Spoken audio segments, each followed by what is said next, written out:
NDIS Act states that reportable incidents means the death of a person with disability, serious injury of a person with disability, abuse or neglect of a person with disability, unlawful sexual or physical contact with, or assault of, a person with disability, sexual misconduct committed against, or in the presence of, a person with disability, including grooming of the person for sexual activity,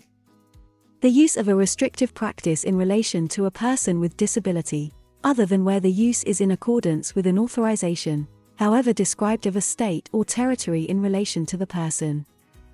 These incidents must occur in connection with NDIS supports and services to be a reportable incident.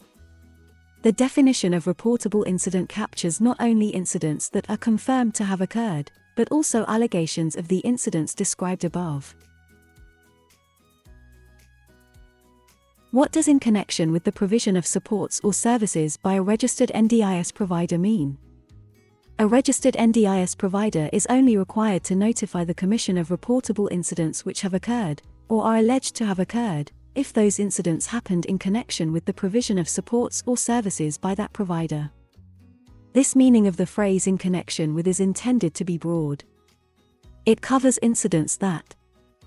may have occurred during the course of supports or services being provided,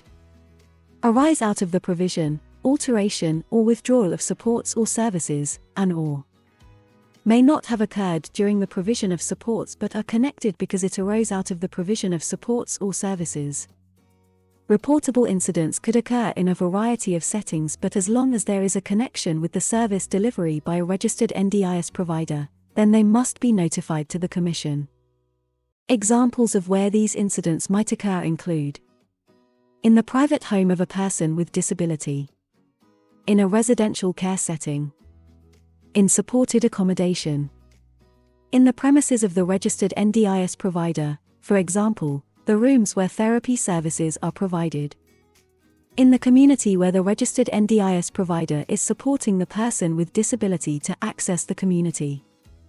Although a reportable incident may happen to a person at the time they are receiving a service from a registered NDIS provider, this will not mean, on its own, that the incident occurred in connection with the service.